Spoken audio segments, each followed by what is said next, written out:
Shalom, apa kabar? Baik, siap belajar sore hari ini? Oke, boleh kita lihat slide-nya. Kita masih ada dalam bulan berbicara tentang next generation gitu ya, bagaimana mempersiapkan generasi-generasi berikutnya. Ini saya ambil, ini wajah dari generasi yang ada di youth. Ini youth camp di tahun lalu Bapak Ibu waktu kita ngomongin ekstrim. Ini teman-temannya gitu ya. Jadi kita mau bicara tentang next generation. Sebentar aja Bapak Ibu, sebentar. Bayangkan kalau mereka nggak ada di gereja ini. Kira-kira gereja kita 10 tahun lagi, 20 tahun lagi akan kayak apa? Kalau generasi ini nggak ada di gereja kita.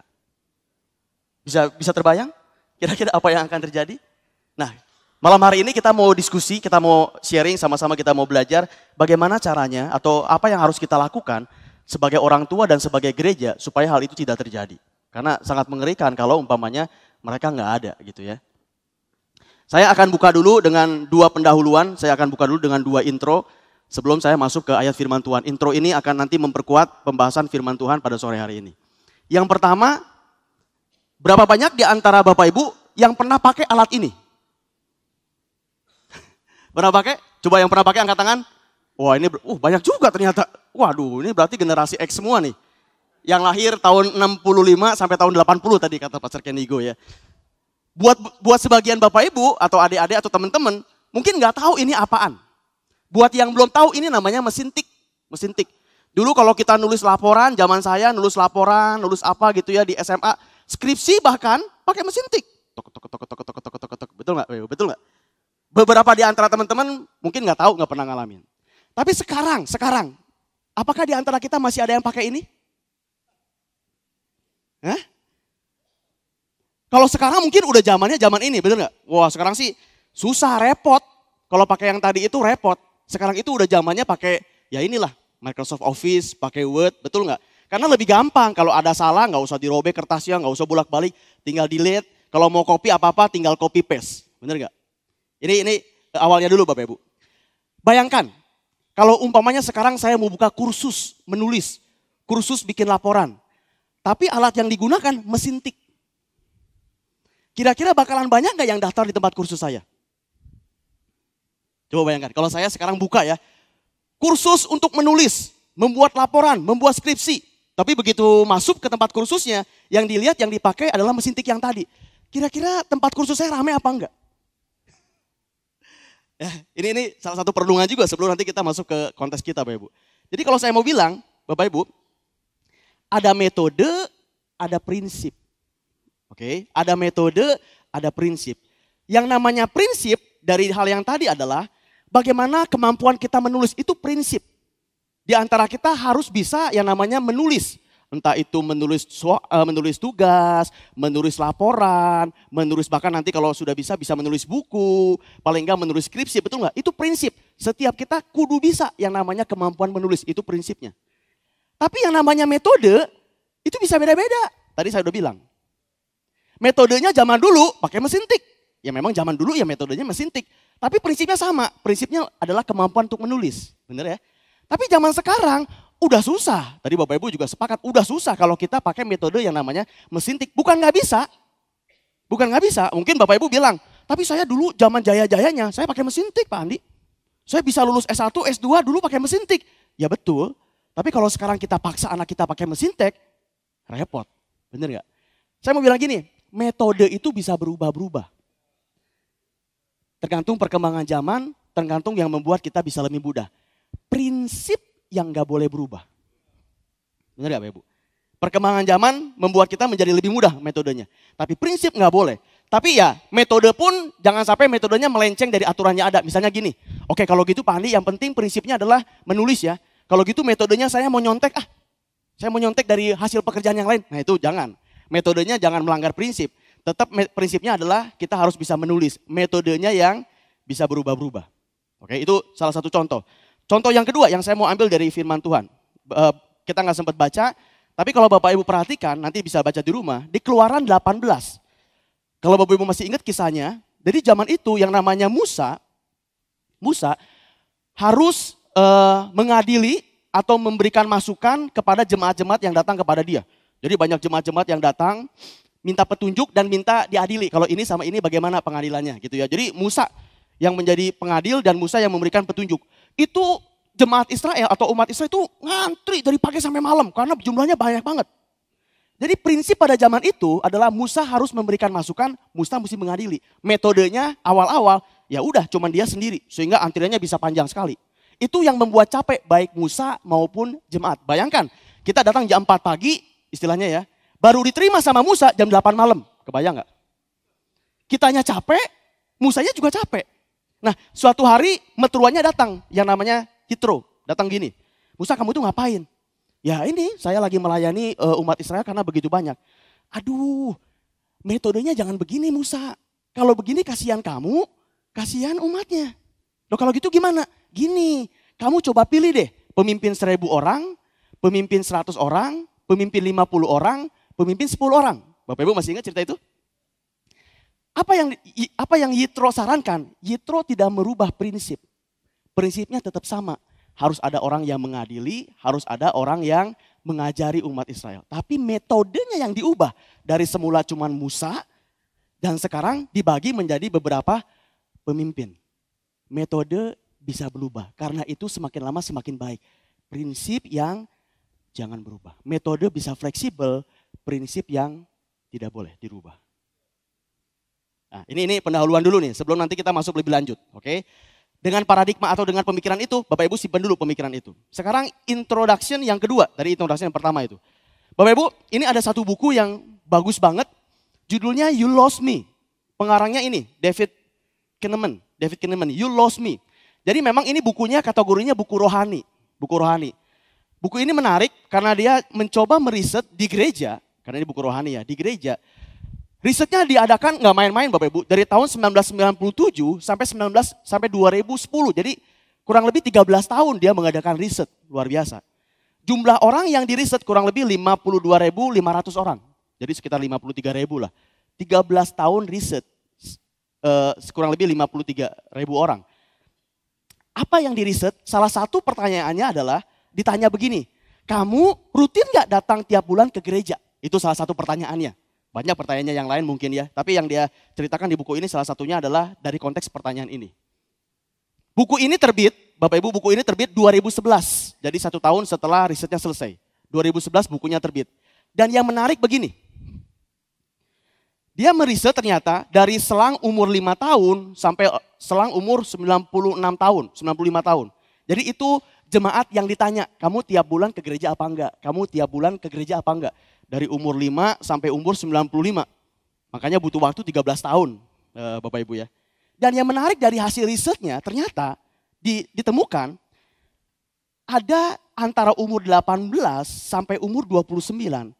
Itu ternyata yang paling banyak udah gak ke gereja lagi. Yang lainnya juga ada umur sampai 5 sampai 16 tahun juga ada yang gak ke gereja. Dari 35 sampai 95 juga ada yang ke gereja. Tapi yang paling banyak ada dalam range umur 18 sampai 29. Nah ini yang dia sebut namanya adalah black hole. Jadi apa namanya lubang kosong, lubang hitam. Karena umur-umuran segini ternyata udah gak pada ke gereja lagi. 59% umur ini 18 sampai 29 tahun udah gak ke gereja lagi. Bapak Ibu, meskipun ini risetnya di Amerika ya, bukan di Indonesia. Tapi saya pikir konteksnya kurang lebih juga nggak beda jauh lah antara di Amerika sama di Indonesia. Kalau Bapak Ibu mendengar data ini, kira-kira gimana? Serem nggak? Ingat loh Bapak Ibu, tadi kita di awal saya udah bilang, kalau gereja kita nggak punya generasi muda atau youth yang tadi, apa yang terjadi sama gereja? Ya gereja kita maupun gereja yang lain. Apa yang terjadi 10 tahun, 20 tahun kemudian? Siapa yang mau meneruskan kalau mereka nggak ada di gereja? Oke, 59% ternyata mereka menjawab udah nggak ke gereja lagi. Kalau Bapak Ibu perhatikan, umur 18 sampai umur 29 itu saatnya pada kuliah ya, betul ya. Jadi pada saat setelah dari kecil sampai SMA sama orang tua gitu ya, itulah mereka saat-saatnya kuliah atau mungkin udah kerja. Saat-saat dimana mereka boleh ngambil keputusan sendiri lah gitu. Saat dimana mereka nggak lagi dikontrol sama orang tua, sehingga mereka bisa bilang, gua nggak mau ke gereja. Ya udah, betul nggak? Kalau mereka lagi SMA, SMP, apalagi SD, kita bisa paksa sebagai orang tua. Betul nggak? Ke gereja nggak?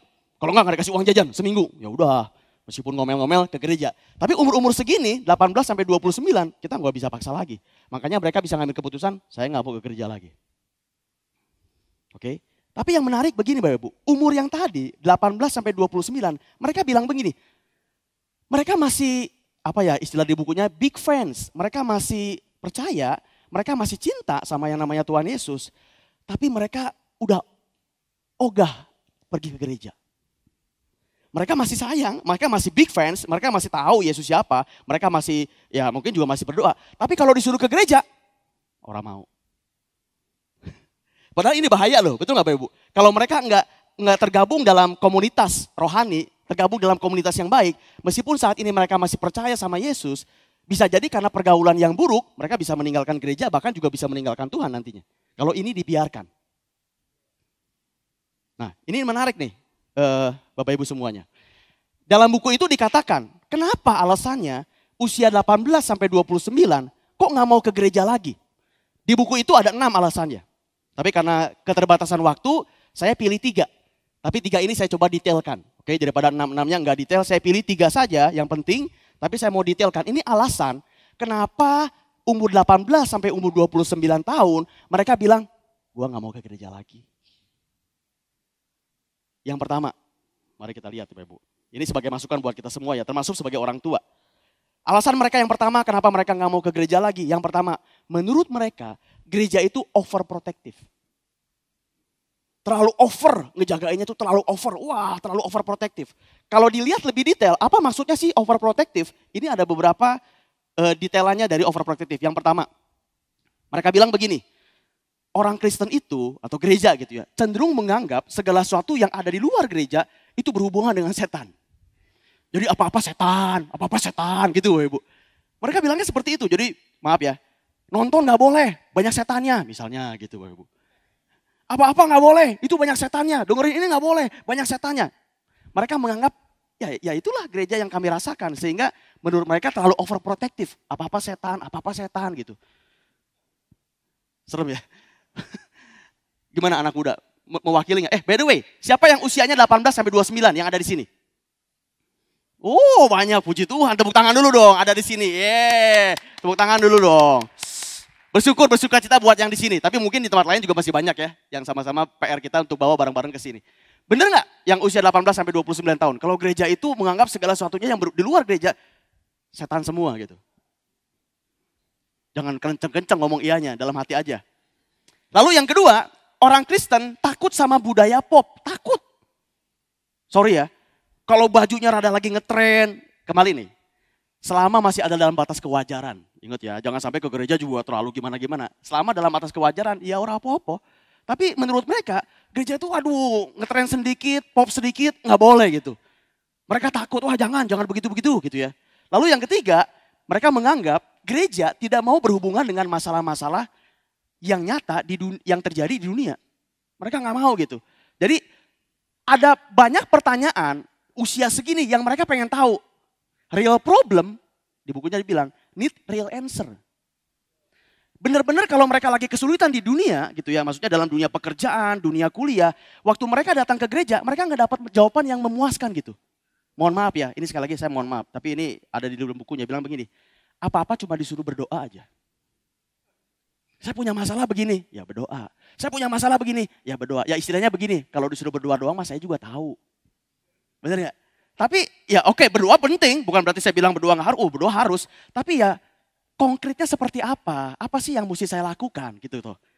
Cara belajar yang baik itu bagaimana? Cara kerja yang lebih baik itu bagaimana? Jangan cuma disuruh berdoa doang gitu. Itu sih udah pasti dan itu juga saya udah tahu. Gitu kan. Nah itu tantangan gereja, karena menurut mereka gereja seolah udah gak usah pusingin yang kayak gitu-gitu deh, yang penting berdoa dulu. Nah ini alasan pertama Bapak Ibu, ini sama-sama ya buat orang tua yang ada di sini termasuk saya. Mari kita sama juga merefleksikan juga, jangan anak-anak kita seperti itu juga. Lalu yang kedua, menurut mereka gereja itu shallow atau dangkal. Apa maksudnya? Pertama, menurut mereka gereja itu membosankan. Aduh puji Tuhan gereja kita enggak ya. Jadi maksudnya mungkin waktu mereka datang ke gereja, nggak merasakan apa-apa, suasananya gitu-gitu aja, mungkin juga udah ketebak dari awal sampai akhirnya seperti apa. Menurut mereka jadi nggak antusias lagi. Lalu yang kedua menurut saya yang penting, gereja tidak menyiapkan saya untuk hidup di dunia nyata. Aduh Bapak Ibu. Karena begini loh, kalau mereka tidak bisa mendapatkan jawaban dari gereja, mereka bisa mendapatkan jawaban di tempat lain. Yang mungkin enggak nilainya benar sesuai dengan firman Tuhan, itu masalahnya. Tadi Pastor Kenigo juga bilang, sekarang namanya informasi itu banyak banget. Zaman dia dulu SD atau zaman dia SMP, karena kami ternyata satu generasi. Dia generasi X, saya juga sama-sama generasi X. Betul, zaman dulu saya masih SD, informasi itu dari orang tua, dari guru, sama dunia dalam berita, kata dia. Benar juga, betul ya. Karena kalau nggak nonton dunia dalam berita, kita nggak tahu apa kejadian di dunia. Tapi zaman sekarang nggak usah nonton dunia dalam berita. Misalnya ada kejadian apa di Amerika, mungkin 2 menit, 3 menit kita udah tahu apa yang terjadi, betul nggak?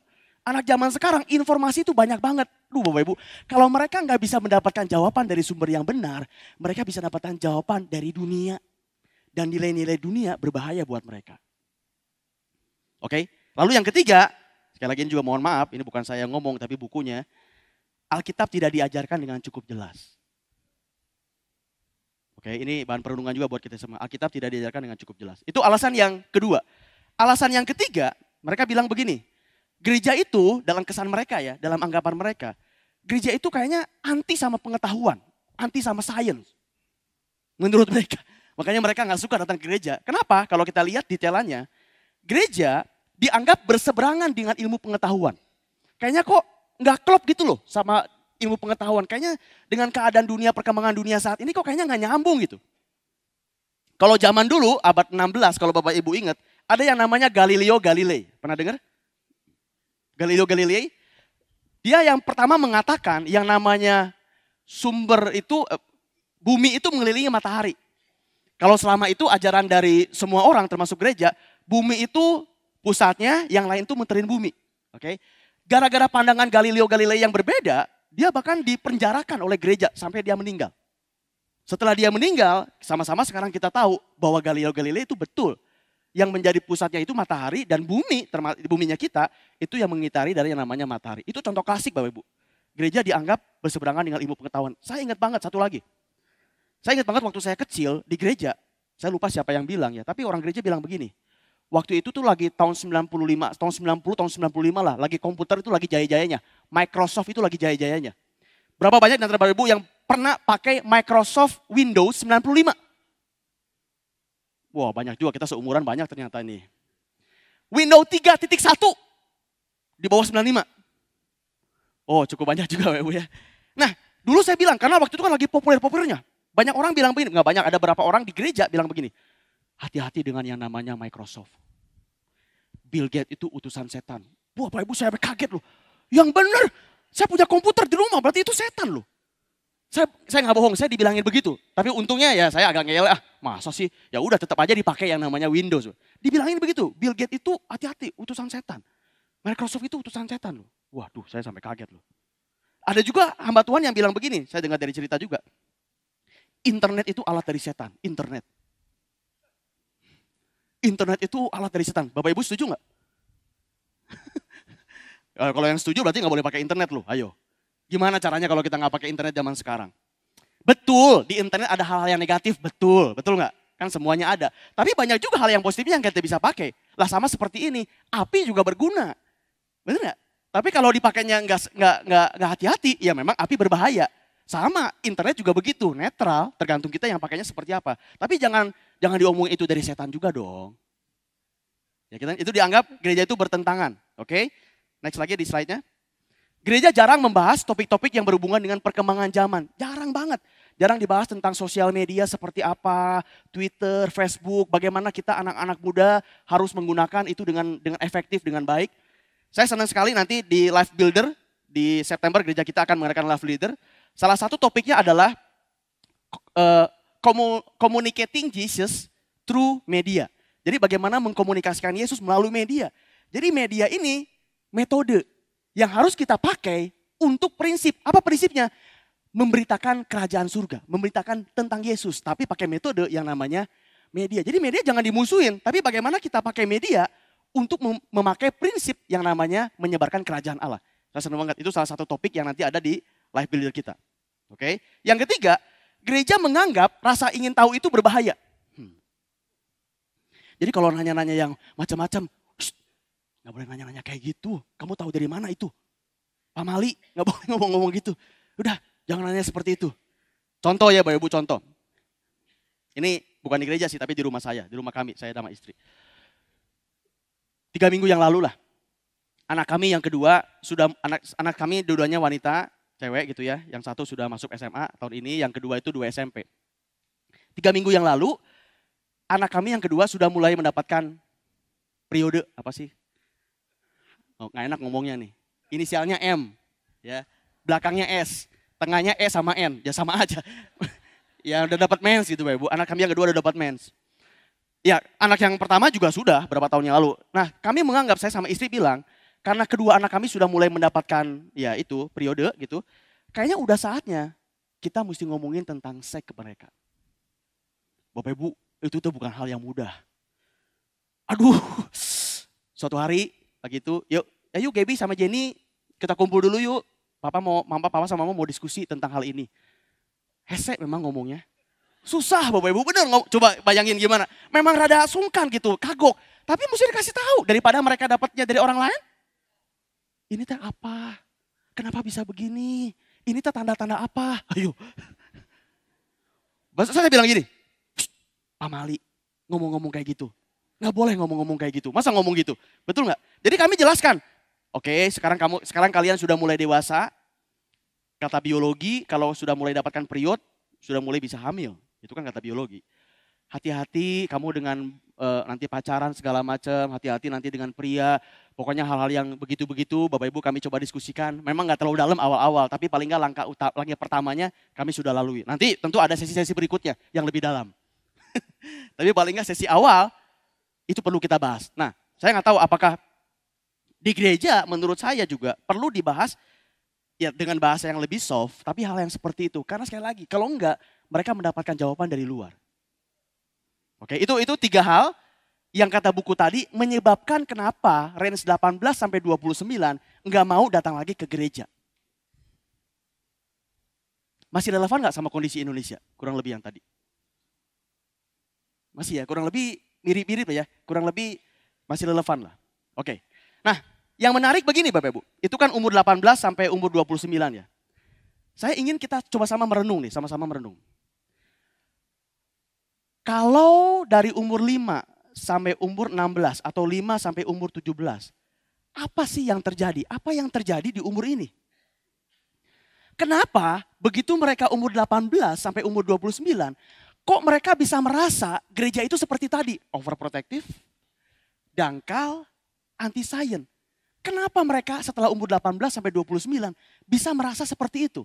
Kan pertanyaannya begini, what happened? Apa yang terjadi dari umur 5 sampai umur 17, betul nggak? Karena pasti gara-gara sesuatu yang terjadi di sini mengakibatkan setelah mereka umur 18, mereka mulai kuliah, mereka nggak mau lagi ke gereja. Berarti ada sesuatu di umur antara 5 sampai 16 sampai 17 tahun. Nah, berarti kalau gitu tugas kita, orang tua dan gereja, apa yang harus kita lakukan di antara umur ini? Supaya begitu anak kita nanti memasuki usia 18 sampai 29, paling tidak mereka tidak punya pikiran seperti tadi. Oke, ini kan pertanyaannya, betul nggak? Apa yang terjadi? Dan yang kedua, apa yang harus kita lakukan supaya nanti mereka tidak punya pandangan seperti itu waktu setelah mereka tidak lagi bersama-sama dengan kita atau usianya 18 sampai 29 tahun. Sampai sini masih bisa ngikutin? Oke? Baik.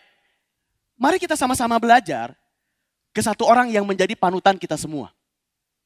Ada satu orang di Alkitab yang luar biasa menjadi panutan kita semua. Beliau mempersiapkan next generation dengan sangat luar biasa. Bahkan dampaknya masih kita rasakan sampai saat ini. Oke, kita mau belajar dari Tuhan Yesus. Bapak Ibu, coba renungkan. Apa yang Tuhan Yesus lakukan? Tuhan Yesus bersama murid-muridnya kurang lebih 3,5 tahun, betul ya? Coba kita renungkan ya.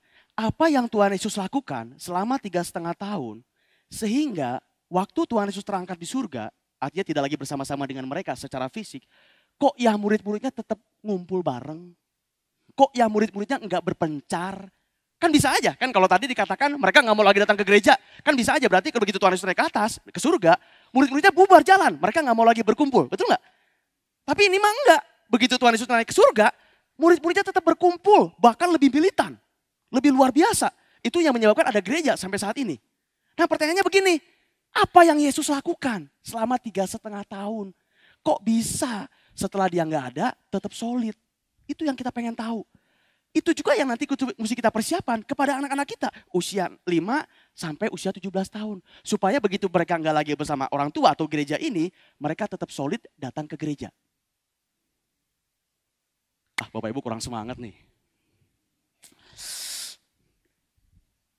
Ya, coba agak berespon dikit lah gitu.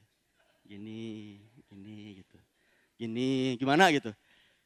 Oke ya, mari kita belajar karena ini menarik. Nah, mari kita baca sebentar di Yohanes 17. Saya sudah siapkan ayatnya. Yohanes 17 itu perikop, judulnya begini. Doa Yesus untuk murid-murid. Nah, ini menarik nih. Doa Yesus untuk murid-murid. Jadi ini beberapa hari sebelum Tuhan Yesus mati di Golgota ya. Jadi dia berdoa langsung kepada Bapa di surga. Doa orang, kan Tuhan Yesus tahu kan kapan dia akan meninggal ya. Doa seseorang yang sudah tahu kapan dia akan meninggal, doa itu sangat penting. Apalagi dia berdoa kepada Bapa di surga untuk murid-muridnya. Makanya kita pengen tahu bagaimana doa Yesus untuk murid-muridnya sebelum dia meninggal. Oke. Mari kita lihat Yohanes 17 ayat yang ke-8. Saya sudah siapkan di depan. 17 ayat yang ke-8. Ini firman Tuhan. Sebab segala firman, ini Tuhan Yesus yang berdoa ya kepada Bapa di surga. Sebab segala firman yang engkau sampaikan kepadaku, telah kusampaikan kepada mereka. Nah ini penting nih. Telah kusampaikan kepada mereka. Puji Tuhannya ada kata dan. Dannya apa? Mereka telah menerimanya. Ini poin penting. Jadi nggak cuma disampaikan, tapi murid-muridnya nggak terima. Enggak. Disampaikan dan murid-muridnya terima. Menerima sesuatu itu penting, betul nggak? Kalau kita mau ngasih hadiah, orangnya nggak mau terima, ya hadiahnya nggak bisa dia nikmati. Tantangan kita nanti, bagaimana waktu kita menyampaikan firman, anak-anak kita bisa menerimanya. Itu tantangannya. Karena kalau sekedar nyampein mah gampang, betul nggak? Sampaiin aja. Tapi masalah dia terima nggak terima nomor 2, nah itu sulit tuh. Oke, lanjut. Mereka tahu benar-benar bahwa aku datang daripadamu dan mereka percaya bahwa engkaulah yang telah mengutus aku. Oke, itu salah satu doa Tuhan Yesus ayat yang ke-8. Saya lanjut dulu. Yohanes 17 ayat yang ke-12. Yohanes 17 ayat yang ke-12. Tuhan Yesus berdoa seperti ini. Selama aku bersama mereka. Bapak Ibu yang merah-merah itu poin penting. Selama aku bersama dengan mereka. Jadi Tuhan Yesus bersama murid-muridnya. Aku memelihara mereka. Dalam namamu, yaitu namamu yang telah engkau berikan kepadaku. Oke. Tanda kutip. Aku telah menjaga mereka. Jadi yang pertama itu aku memelihara mereka. Yang kedua aku telah menjaga mereka. Dan tidak ada seorang pun dari mereka yang binasa selain daripada dia yang telah ditentukan untuk binasa. Supaya genaplah yang tertulis dalam kitab suci. Bapak Ibu, ini yang Tuhan Yesus doakan kepada Bapak sehubung dengan murid-muridnya. Jadi kalau saya rangkum ya, supaya cepat nih masalahnya di waktu. Jadi kalau gitu apa sih yang Tuhan Yesus lakukan selama 3,5 tahun untuk memastikan nanti murid-muridnya tidak meninggalkan dia, tetap solid, tetap berkumpul sebagai komoditas. Apa yang Tuhan Yesus lakukan? Ada 3. Tadi kalau Bapak Ibu baca firman Tuhan, dia bilang begini. Pertama, sampaikan firman. Tadi ada kata-kata lanjutannya ya, dan menerimanya. Yang kedua, memelihara mereka. Yang ketiga, menjaga mereka. Bapak Ibu, inilah yang Tuhan Yesus lakukan selama 3,5 tahun bersama murid-muridnya, yaitu menyampaikan firman, memelihara mereka, dan menjaga mereka. Oke? Ini, yang tiga ini, kalau saya balik lagi ke gambar ini, oke, masih ingat gambar ini? Intro yang pertama, yang 3 hal tadi adalah prinsip. Kita mesti sampaikan firman, kita mesti memelihara mereka, kita mesti menjaga mereka. Itu prinsip. Metode bisa beda-beda.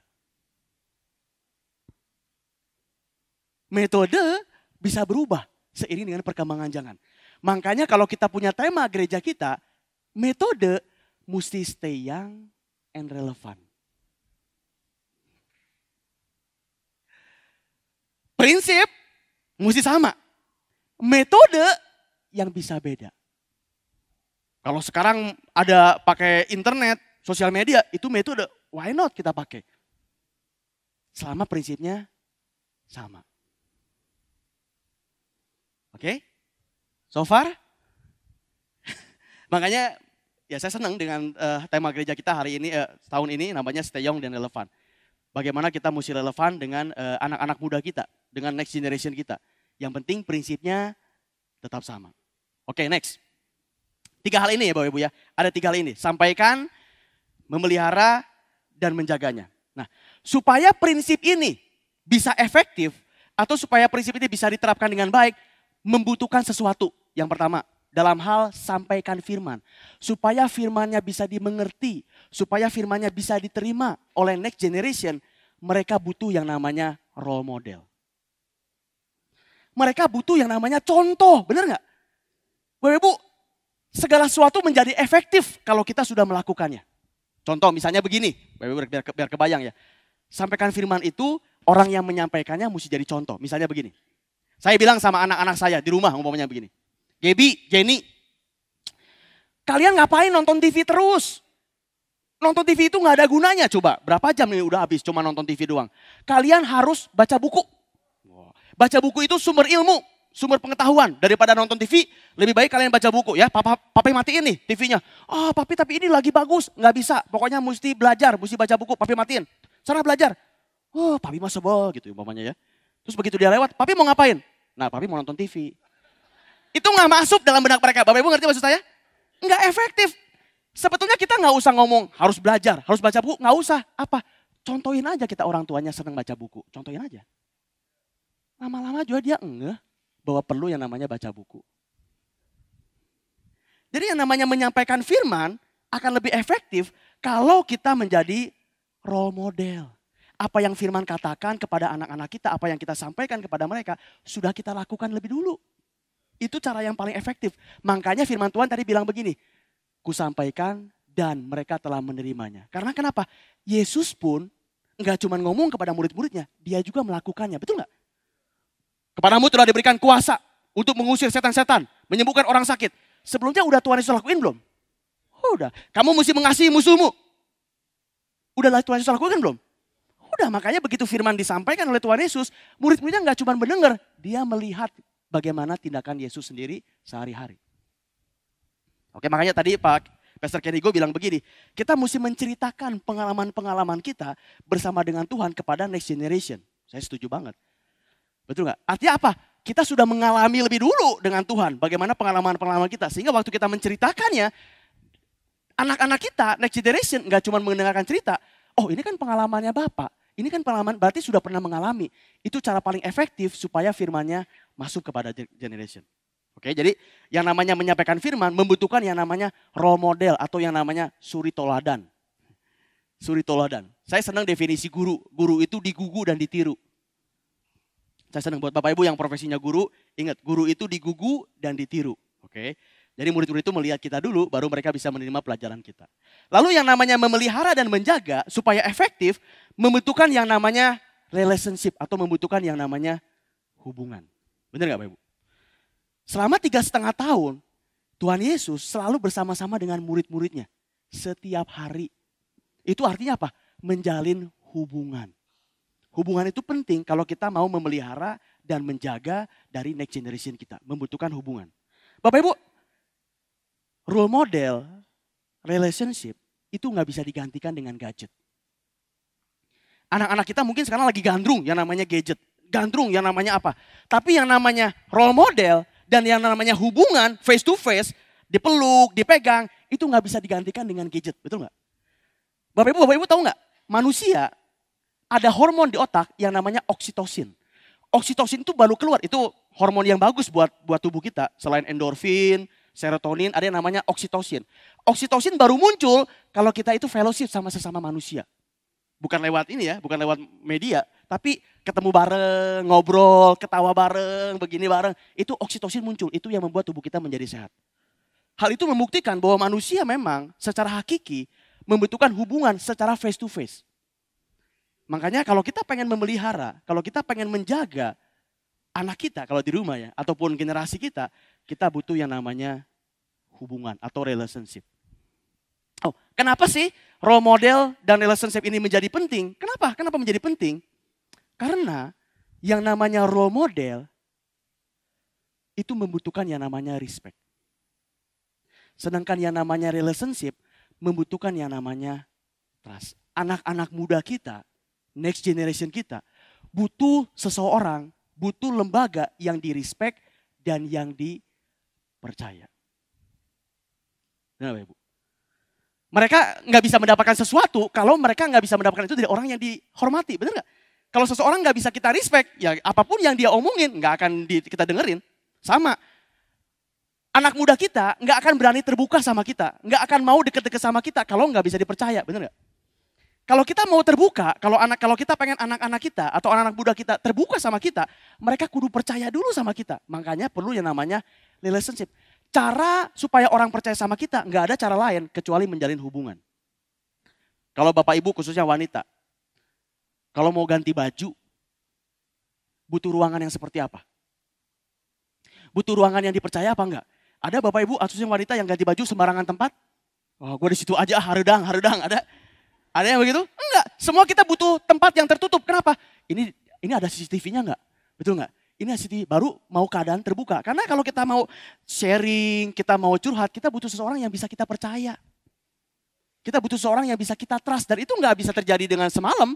Butuh yang namanya hubungan. Bapak Ibu, anak-anak muda kita atau next generation kita butuh yang namanya respect dan yang namanya trust. Bisa nggak gereja menjadi lembaga atau menjadi tempat di mana yang dihormati dan dipercaya oleh next generation? Bisa apa enggak? Itu pertanyaannya Bapak Ibu. Dan ini, bagaimana suatu gereja bisa dipercaya, bisa dihormati dan bisa dipercaya kalau gereja itu enggak nyambung? Benar gak? Gimana coba mau menjalin hubungan? Bagaimana bisa di-respect kalau gereja sendiri nggak nyambung? Bapak Ibu, kalau kita ke luar negeri, ke China umpamanya, mau menjalin hubungan dengan seseorang, bahasanya aja kita nggak saling ngerti gitu. Kita bahasa Sunda, dia bahasa Chungwen. Ni hao ma, sia kumaha gitu Bapak Ibu. Bingung Bapak Ibu, jadi bingung. Kalau bahasanya nggak nyambung, gimana kita bisa menjalin hubungan? Benar nggak? Kalau bahasa kita nggak nyambung sama bahasa mereka, gimana mereka bisa hormat, gimana mereka bisa percaya sama kita. Itu masalahnya Bapak Ibu. Namun hal itu membutuhkan kedewasaan dari kita, generasi yang sudah di atas mereka, untuk mau mengalah buat mereka. Seringkali kita egois. Ini zaman saya dulu, ini yang bekerja. Zaman saya dulu ini yang bagus. Mesti ini juga dong.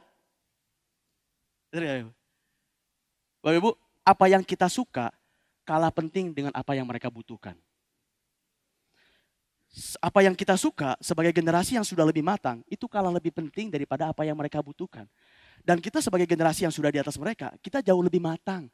Kita jauh lebih dewasa daripada mereka, betul nggak? Kalau kita kekeh dan mereka mengalah sama kita, pertanyaannya begini, kalau gitu yang jadi anak-anak itu yang mana? Karena kita harusnya sebagai orang tua yang kekeh, betul nggak? Saya pernah nonton satu hari, Gaby, dia senang banget sama yang namanya Naruto. Suatu hari dia ngajak saya nonton Naruto. Bapak Ibu dalam hati, film naon itu Naruto, siapa? Saya bener kayak Pak Jokowi, siapa Naruto? Apa kerajaan ini? Nggak tahu saya. Tapi begitu dia mau nonton, Bapak Ibu, metodenya nonton Naruto. Prinsipnya hubungan sama anak. Bener nggak? Saya nggak bisa masak gini. Apaan Naruto? Nonton Idiot lebih bagus. Sultan, Three Idiot itu lebih bagus. Bapak Ibu kalau saya maksa dia, bener gak? Pokoknya mesti India. Yang anak-anak itu si Gaby apa saya sih sebetulnya? Sama seperti di gereja. Aduh saya mohon maaf ya Bapak Ibu. Ini buat masukan buat kita, sama seperti kita. Kalau kitanya kekeh dengan apa yang kita suka, pokoknya mesti mesin tik. Mesin tik ini yang paling bagus, kekeh, kudu mesin tik. Satu hal lagi, Bapak Ibu satu hal lagi. Jadi itulah yang Tuhan Yesus siapkan kepada murid-muridnya. Menyampaikan firman, menjaga, memelihara. Oke? Saya bahasakan begini, itu Tuhan Yesus menyiapkan secara tubuh dan secara pikiran. Oke? Karena kan hubungannya dengan tubuh. Memelihara juga hubungannya dengan tubuh. Menyampaikan firman hubungannya dengan pikiran. Tapi Tuhan Yesus juga menyiapkan yang namanya roh. Ini yang penting Bapak Ibu. Jadi selain disiapkan secara tubuh dan secara jiwa buat murid-muridnya, Tuhan Yesus juga menyiapkan roh untuk murid-muridnya. Saya senang banget sama Tuhan Yesus. Kenapa? Dia nggak cuman ya menjaga hubungan, boleh memelihara hubungan. Dia menyiapkan tools. Jadi istilahnya begini, kalau kita tentara, Tuhan Yesus mempersiapkan ini loh pistolnya. Oke, kamu kan sudah tahu kan cara nembak begini. Kamu sudah tahu kan kalau ada musuh mesti tiarap. Tapi begitu perang nggak disiapin pistolnya, gimana coba? Tapi Tuhan Yesus selain dikasih tahu begini caranya ya, cara nembak begini. Kalau ada musuh begini. Sekarang kamu mau perang, ini senjatanya. Nah, Bapak Ibu, mari kita lihat ya. Kalau tadi Tuhan Yesusnya belum disalibkan di Golgota. Ini setelah Tuhan Yesus mati dan dia bangkit kembali sesaat sebelum dia naik ke surga. Kalau tadi kan sebelum mati ya, menjaga, memelihara segala macam. Ini setelah dia mati, bangkit pada hari ketiga, sebelum dia naik ke surga, Tuhan Yesus kumpulkan murid-muridnya. Apa yang Tuhan Yesus lakukan? Mari kita baca. Ini yang paling utama buat saya. Yang Tuhan Yesus siapkan buat murid-muridnya. Yohanes 20 ayat yang kedua-dua. Ini sesaat sebelum Tuhan Yesus naik ke surga setelah dia bangkit dari kematian. Tentu hal ini menjadi sangat penting banget. Apa yang Tuhan Yesus lakukan? Dan sesudah berkata demikian, ia menghembusi mereka dan berkata, terimalah Roh Kudus. Aduh, wow, penting banget nih. Saya ulangi lagi ya. 3,5 tahun menyampaikan firman, menjaga, memelihara. Ini disiapkan tubuh dan jiwa. Oke. Lalu Tuhan Yesus mati, bangkit pada hari ketiga. Sesaat sebelum naik ke surga, dikumpulkan lagi di sini. Tuhan Yesus bilang begini, terimalah Roh Kudus. Kalau tadi bahasanya begitu mau perang, ini senjatanya. Kenapa? Karena nanti saya secara fisik udah gak bersama-sama kalian. Tapi jangan khawatir, ini senjatanya. Ini Roh Kudus. Apa sih gunanya Roh Kudus? Kalau Bapak Ibu merasa, apa gunanya Roh Kudus? Mari kita baca Yohanes 14 ayat yang ke-26. Sebentar lagi saya selesai. Tuhan Yesus bilang begini. Tetapi penghibur, yaitu Roh Kudus, yang akan diutus oleh Bapa dalam namaku, dialah yang akan mengajarkan. Jadi pertama Roh Kudus itu mengajarkan segala sesuatu kepadamu dan akan mengingatkan kamu akan semua yang telah kukatakan kepadamu. Jadi yang namanya Roh Kudus Bapak Ibu fungsinya mengajarkan kita dan mengingatkan kita akan firman Tuhan. Luar biasa gak? Ini penting banget ya Bapak Ibu. Jadi saya mau bilang begini, kalau saya balikkan konteks ke generasi kita. Jadi kalau gitu, dari umur 5 sampai umur 17, apa yang mesti kita lakukan sebagai orang tua dan sebagai gereja? Sampaikan firman. Dan pastikan mereka menerimanya. Yang kedua, jaga mereka. Yang ketiga, pelihara mereka. Dengan cara apa? Jadi role model, bangun hubungan. Tapi kalau saya bisa bilang, khususnya kepada orang tua, pastikan anak kita juga sudah terima Roh Kudus. Kalau bisa, mohon maaf ya, ini terserah Bapak Ibu, tapi ini saya cuma menganjurkan aja. Sebelum dia kuliah, sebelum dia meninggalkan rumah kita, pastikan dia sudah terima Roh Kudus. Karena nanti terpisah jarak dengan kita, nggak ada yang bisa menjaga mereka selain Roh Kudus. Sama seperti ini, begitu Tuhan Yesus naik ke surga, secara fisik nggak bisa bersama-sama mereka lagi, betul nggak? Tapi Tuhan Yesus nggak khawatir, kenapa? Mereka udah punya Roh Kudus. Bapak Ibu pastikan, kita sebagai orang tua yang ada di sini, pastikan ada Roh Kudus di anak-anak kita. Saya lagi tuh ngomong sama Pastor Arif, waktu ngomongin bahan ini. Beliau bilang, bahkan dari masih dalam kandungan, Pastor Arif sudah mendoakan anak-anaknya supaya penuh dengan Roh Kudus. Bahkan sebelum lahir sudah didoakan. Kita sebagai orang tua, palingnya kita doakan anak-anak kita. Itu perlengkapan yang paling maknyos, yang paling ampuh bagi dari kita orang tua buat anak-anak kita. Itu senjata yang paling ampuh. Sebelum mereka masuk ke kuliah, sebelum mereka masuk ke nanti ke tempat-tempat yang lainnya. Oke, sebagai penutup. Jadi kalau saya rangkum, ini prinsipnya, itu metodenya. Semua ini dibalut dengan yang namanya Roh Kudus. Oke, semua ini dibalut dengan apa yang namanya Roh Kudus. Nah, dari tadi awal khotbah sampai sekarang, saya bicaranya buat orang tua. Saya bicaranya buat generasi yang di atasnya, termasuk buat gereja. Tapi audiens yang di sini enggak semuanya orang tua, enggak semuanya sudah punya anak ya. Saya juga buat bicara nih buat teman-teman yang umurnya tadi 18 sampai 29. Saya mau bilang begini, buat anak-anak muda supaya balance ya. Tadi kan buat orang tua, sekarang buat anak-anak muda. Buat anak muda saran saya pertama, tetap ibadah ke gereja. Ini bukan masalah suka nggak suka. Ini masalahnya perintah firman Tuhan. Ingat di Ibrani, jangan tinggalkan kegiatan ibadahmu. Kalau teman-teman merasa kurang puas dari ibadah, maksudnya firman Tuhannya kurang dalam segala macam, makanya datang ke live. Disitulah nanti ada hubungan, disitulah ada relationship, disitulah Anda bisa bertanya lebih dalam. Makanya jangan meninggalkan gereja, tapi masuklah ke live. Tetap datang ke gereja, perlengkapi dengan yang namanya live. Yang ketiga, saran saya buat anak-anak muda. Terima dan penuhi dengan Roh Kudus. Itu senjata yang paling ampuh, itu wakil Tuhan saat ini buat kita. Kalau kita sama-sama punya yang namanya Roh Kudus. Gak ada yang lain, bukan duit, bukan rumah, bukan harta benda, Roh Kudus. Kita sayang semua sama mereka. We love them. Tanpa mereka bisa berbahaya. Baik Bapak Ibu, demikian firman Tuhan. Semoga bisa memberkati Bapak Ibu. Saya undang Bapak Ibu bangkit berdiri. Mari kita tutup firman Tuhan pada malam hari ini.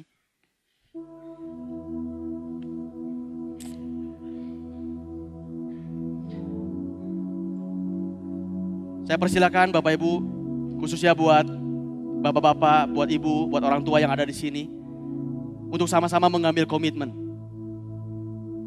Jangan melakukan kesalahan yang sama. Mari kita sama-sama melakukan apa yang Tuhan Yesus lakukan kepada murid-muridnya. Terus sampaikan firman kepada mereka. Baik berupa cerita-cerita Anda dengan Tuhan, kebesaran Tuhan, pujian-pujian terhadap Tuhan. Sampaikan firman kepada anak-anak kita. Jaga mereka, pelihara mereka. Jadilah kita bukan cuma orang tua, tapi juga sahabat buat mereka. Tempat di mana mereka bisa bertanya. Dan memang untuk itu dibutuhkan waktu. Dibutuhkan hubungan untuk itu. Dan biarlah kita juga bisa menjadi orang tua yang bisa dipercaya oleh anak-anak kita. Bisa di-respect, bisa menjadi teladan buat anak-anak kita. Dan yang terakhir, biarlah kita juga buat orang tua yang ada di sini. Mari kita doakan anak kita supaya mereka penuh dengan Roh Kudus. Karena hanya Roh Kudus yang menjadi sumber buat penjaga mereka nanti. Buat anak-anak muda yang hadir di sini, mari kita sama-sama juga berkomitmen dalam Tuhan. Tetap setia dalam gereja, tetap setia dalam life, dalam komunitas yang ada. Jangan cari jawaban dari dunia, tapi jawaban dari komunitas secara rohani. Cari jawaban kepada gereja. Dan terima juga Roh Kudus buat anak-anak muda yang belum menerimanya. Saya kasih waktu Bapak Ibu, juga anak-anak muda yang hadir di sini, sama-sama membuat komitmen kepada Tuhan. Terima kasih Tuhan. Terima kasih. Roh Kudus, beracaralah sebebas-bebasnya saat ini, Roh Kudus. Penuhi setiap kami Tuhan. Penuhi setiap kami ya Roh Kudus. Engkaulah sumber pengingat kami. Engkaulah roh penghibur buat kami. Engkaulah roh penolong buat kami. Yang telah disiapkan oleh Tuhan, siapkan oleh Bapa di surga buat kami semua. Hadir dan masuklah ke dalam hati kami saat ini juga ya Roh.